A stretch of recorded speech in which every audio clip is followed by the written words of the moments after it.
Change don't dey for the media industry. But ma tell you now, if you go slow, boss go leave you. If you be old person wey still dey the media industry, where you dey believe say you still dey rule things, ma shock you. You no dey rule anything because the young people wey dey come, if you no give them chance, they go shift you by force. All right, karibu sana. Thank you so much, Christine Mungai. You're looking good. Thank you. Thank you. All right. Thank you. So I can see we have JHR. What is J for, H for, and R for? JHR is just one of our sponsors. Baraza Media Lab were the conveners of the Africa Media Festival. We've been here since yesterday. It's a 2-day event that creates space for knowledge sharing, for celebrating achievement and innovation in the media ecosystem, and for connecting people who don't usually meet in the same place from different countries and from different media disciplines. This was organized by Baraza Media Lab. I'm the curator of Baraza Media Lab and of the Africa Media Festival. Mm-hmm. So maybe there are people who are watching you, they'll be asking, why did you maybe decide to come up with this such a big organization? So, tell us more about. Yes, so this is the 3rd edition of the Africa Media Festival. We had our first edition in 2023. That's when you started. That's when we started the Africa Media Festival.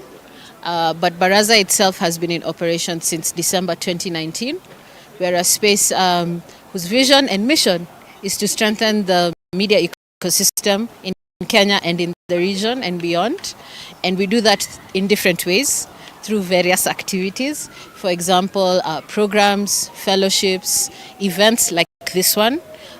We also have a physical co-working space. So we are based out of Riverside Drive. That's where the lab is. We run a member professionals can sign up to be a member at Baraza and you get access to the space. You can work from there. You have Wi-Fi. You have access to a podcasting studio by our podcast partners, Semabox. They record video, podcasts, audio, all that good stuff. And we're glad to host Semabox at Baraza. Just one example of how Baraza Media Lab is incubating change makers in the media ecosystem. You just mentioned Semabox. So the whole production, the sound engineering part of it, the quality, because we watch. So you people behind Semabox. I wouldn't say we're the people behind Semabox. Dana Seda is the person behind Semabox. But we have been in partnership and collaborators for 4 years now. We house them at the lab. That's where the actual physical studio is. And we have a lot of knowledge sharing, a lot of joint projects, and they're a big part of Baraza's success. They brought their podcasting and sound engineering expertise to the lab, and so they were the experts in video and audio production. And we had a bigger mandate of, bigger cross-disciplinary collaborations, including programs, policy interventions, research. That's all the stuff that we do, which is a little bit more zoomed out than them. Yeah. So this event will be closing the doors today. Today is the last day, the last dance. Today is the last day, the last session. But obviously, this is not the last time we are hosting this festival. We hope to host many more in the future. So far, it has been an annual event, very well attended. We have more than 400 people who have attended this year's edition, which is great. It's a great turnout. We're here at the National Museum, which is a lovely venue. It's very beautiful, airy, green spaces everywhere. And we've really tried to make a festival vibe, a celebratory mood, so that it can live up to the festival part. Yeah. So I understand before the end of the day, you'll be awarding journalists. Tell us more. Yes. So one of our partners, JHR, Journalists for Human Rights, asked us to collaborate with them to host a small award ceremony for journalists who have produced good work in difficult situations. So we'll be awarding a few journalists on that today, just in the next few minutes actually. And after that, we actually have a Lifetime Achievement Award that we are giving in partnership, now not with JHR, but with the African Editors Society. And last year was the first time that they were giving this Lifetime Achievement Award.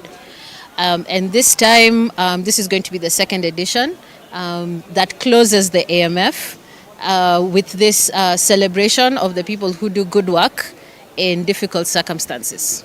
Yes. Maybe just to tease you, are you aware that among the journalists that you are going to award today, one is from our radio station? Well, I haven't looked at the list. I'm hearing this from you. This is the first time I'm hearing this, but that's great. So the award ceremony is just the way that we are closing this event. We've had a great 2 days of keynote talks, of workshops, of demos of various innovations and tools, panels, and a lot of really rich and insightful conversations. And I'm glad that we get to cap it all with this celebration of folks who are really trying to do the work with little, so journalism sometimes is we even go out of our way. correct. And so I'm glad that JHR and the Africa Editor Society were able to come on board and to also trust us to be the host of this part of the program. My parting shot, I'll ask you a very simple question. It's an easy one. Yes. What does this award mean to the so-called, in quote unquote, the upcoming journalists? Well, awards are always a motivation that in a line of work that is sometimes very isolating and lonely, it really makes the work worth it when you realize that someone appreciated it and someone noticed the work that you were doing. I think that's the major thing that upcoming journalists would get from this. For the festival itself, we've had a lot of students here.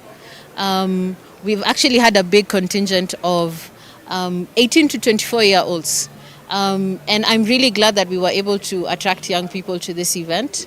I've spoken to a number of them, and for them, their biggest takeaways, apart from the knowledge itself that was shared in the sessions, has also been the organic networking and being able to access people that you wouldn't normally be able to access. Yeah. So maybe just looking at this camera, your last words, how does someone go about it, for those maybe who want to apply, they want to be part of this, they want to win these awards? You can tell them. Well, I would say that Baraza Media Lab is still working with Journalists for Human Rights and the Africa Editor Society to make this a regular feature on our calendars. We're glad to have been in the position to make this possible here at the Africa Media Festival. What I would say to any journalist, any storyteller out there is keep doing the amazing work that you're doing. Look out for announcements on our socials and you'll get to know what's coming up. And I look forward to Africa Media Festival 2026. Wasalimu kwa Kiswahili ukiondoka. No. Just any word that you know. No. Auntie, right? Yeah, so Okay. you are right. Oh yeah. So why are we here, sir?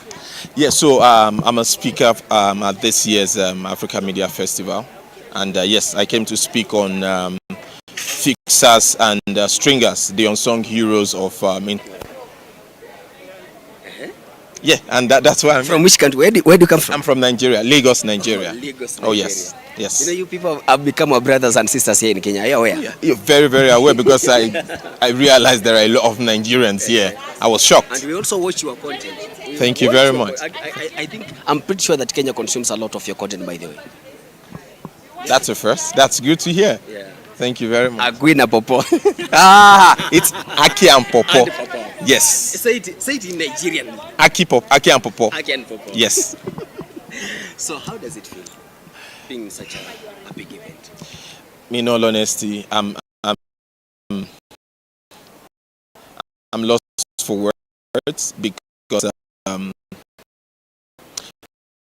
the conversations that I've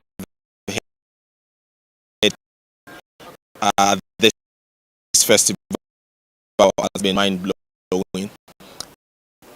Majority of them are conversations that we all have started having like 10, 15 years ago. Because the media landscape started changing around that period, because we had a lot of people,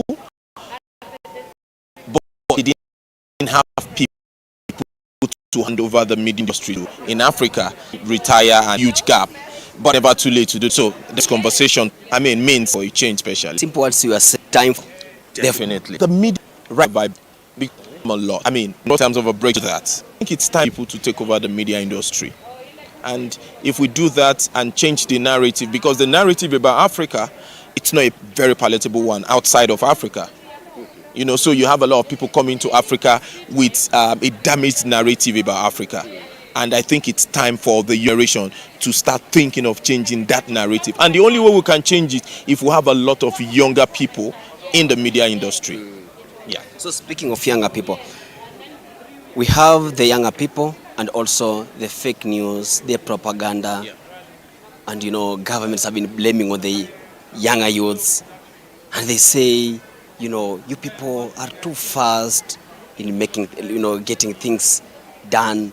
You want to be the first person to publish that story, you want to trend, you want to go viral. What's your take? For me, I think the way news is being consumed right now, it's different. Gone are the day when for every big news you need to listen to, you have to wait for the primetime news. 7 and 9 p.m. Exactly. Right now, just go on Twitter. Anytime. Go on, your WhatsApp status would do the rest. But you see, but the government won't be happy because it does not give them room to change the narrative.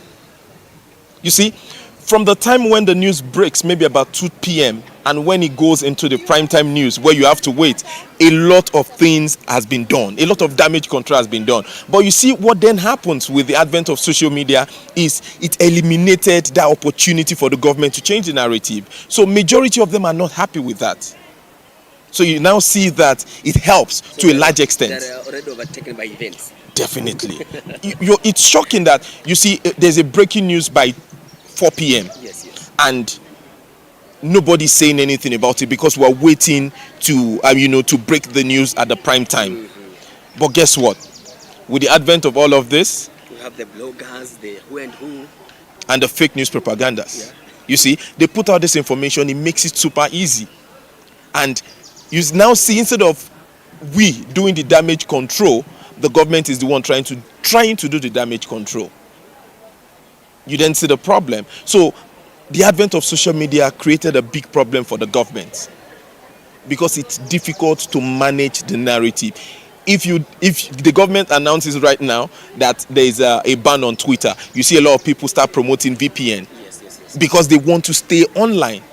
Yes, it will affect some of the business, the young thriving business owners, but largely people will find a way to communicate socially. So they should be left to break the news as fast as they can. They should be left to break the news as fast as they can, but I still believe that there should be some sort of regulation when it comes to the use of social media. Actually, speaking of that, when is breaking news breaking news?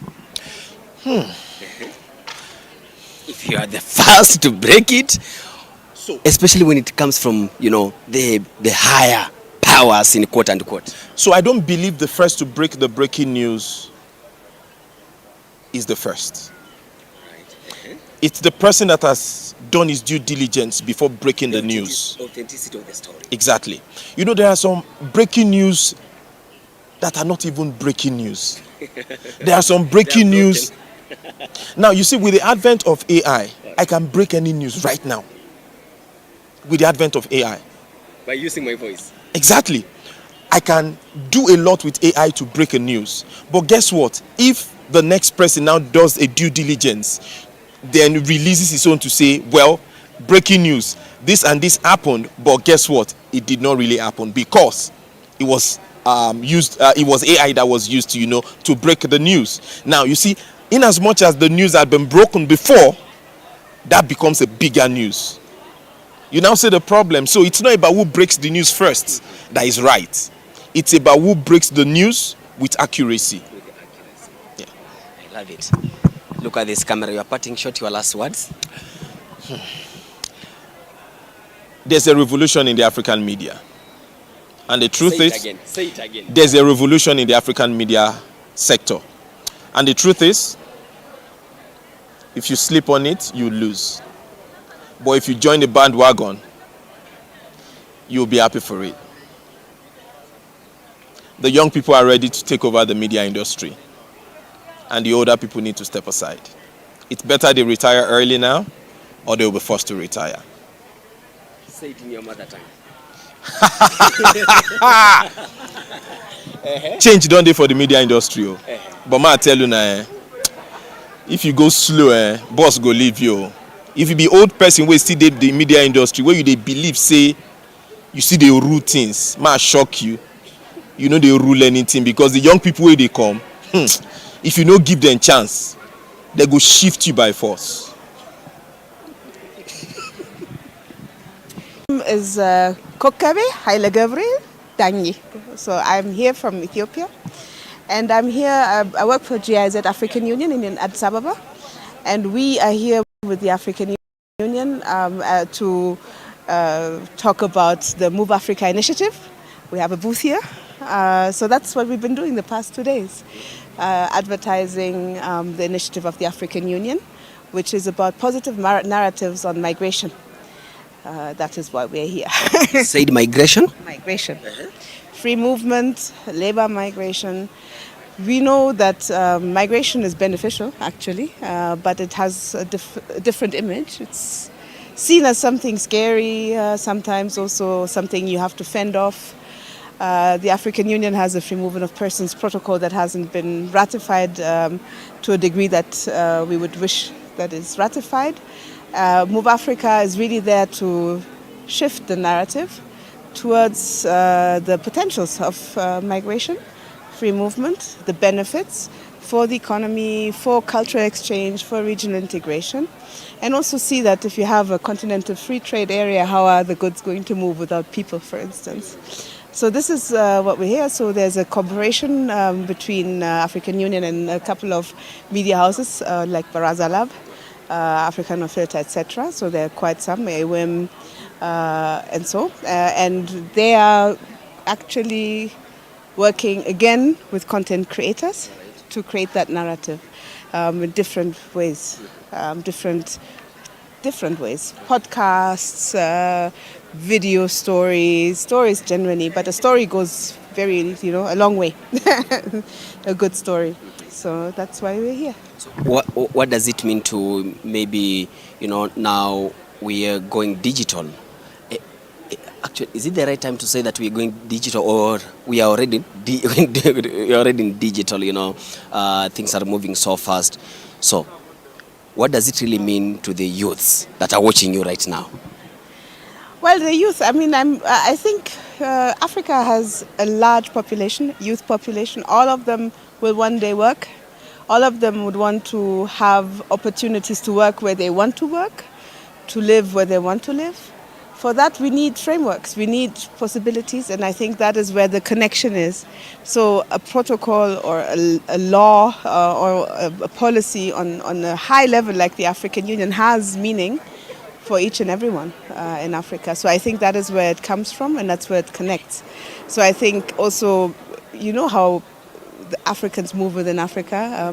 There was also Faith who spoke today in the morning.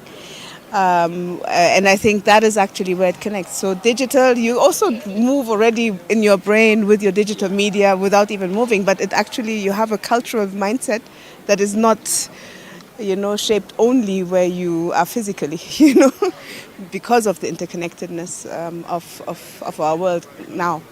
So I think it's about opportunities for our youth on the continent. It's about also, I think, regional integration, which brings the continent together. And seriously, we need to work on our narratives, and we really also need to work on content. There's still very little content that originates from youth in Africa, etc., and that actually carries far. So I think this is where we also feel that needs support. It also, you will see it if you even use AI, you'll find that there's not much that you can generate that would actually reflect something that you could live with as representing an actual African story. It is really very much generated based on other images that are out there.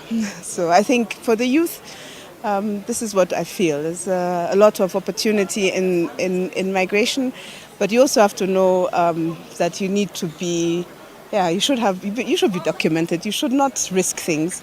And all of those things. And if you have the opportunity to, get a passport, go to the country that you want to work in, live there, work there, go to university, your studies, your university degree is accepted in every country. Imagine that.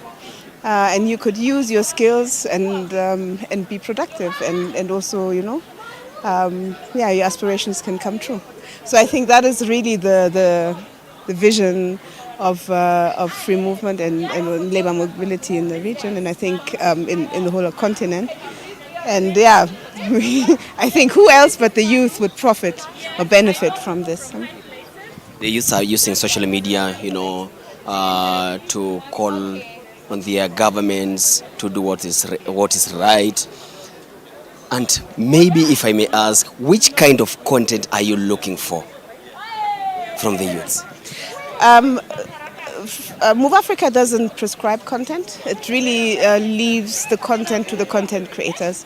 It's a pilot project. It's a pilot for the African Union also. What we're going to do after we finish the pilot is really look at what stories came out, how can we connect them, how can we also relay those very strong ones to policymakers, so that it also feeds into the conversation, so it doesn't end only as one podcast that is maybe offline in a year or has been overtaken by a lot of other stories. So we really want to look into how this all can be connected and how it can be amplified, and then see how we can continue with this. But I think that is actually what I think. And you're right. I mean, youth could also start demanding things. Yes.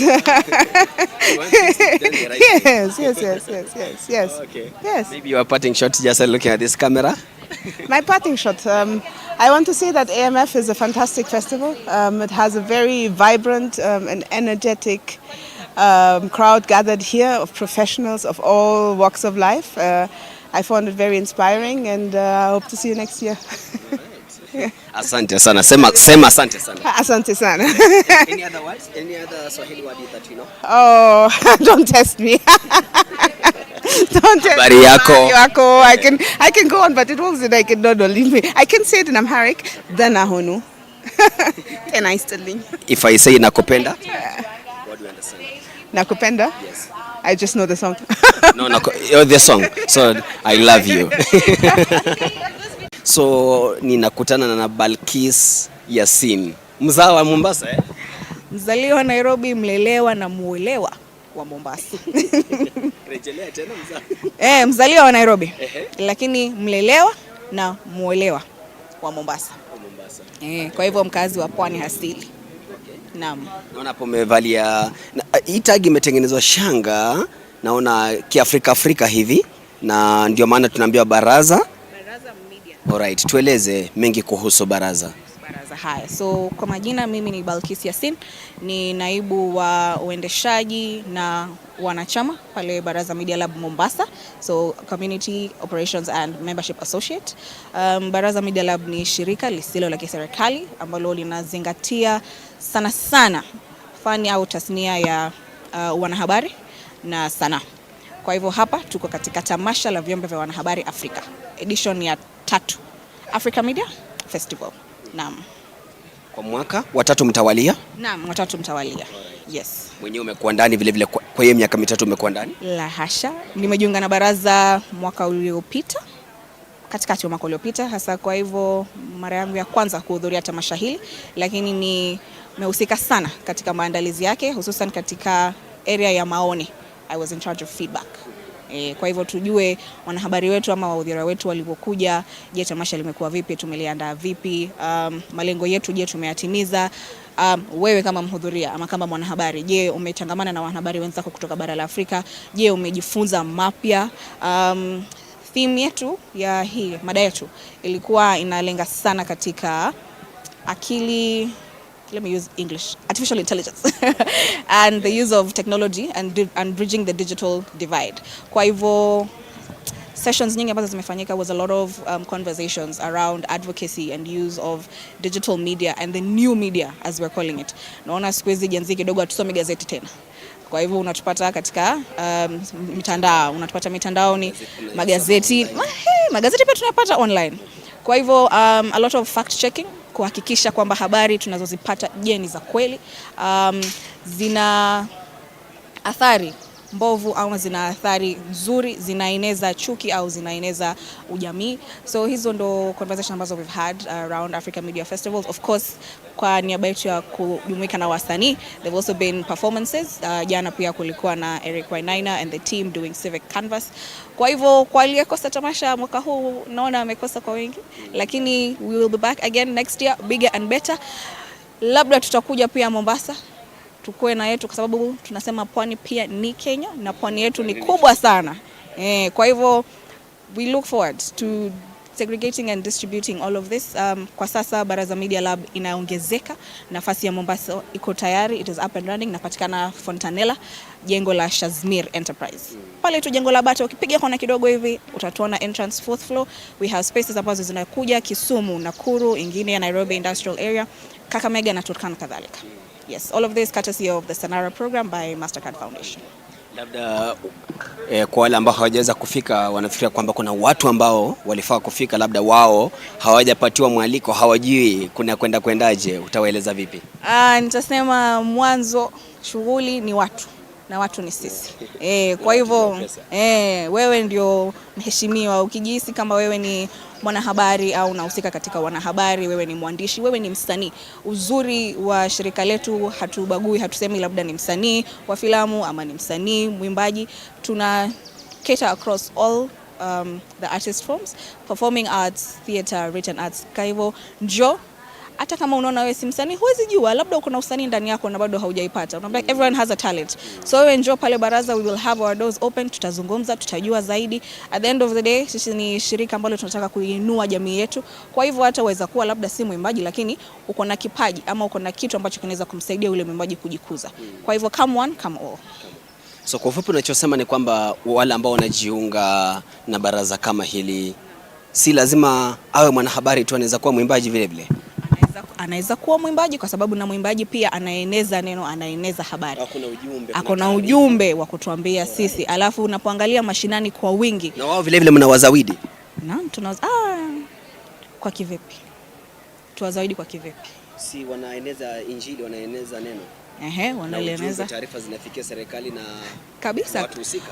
Kwanza katika in this generation, as we see, a lot of the information is not passed through the normal means, I would say the arbitrary means. You know, it's the conversation you'll have with someone, it is the artist you will hear, it is the poet utamsikia akishairi ama akigani mashairi yake.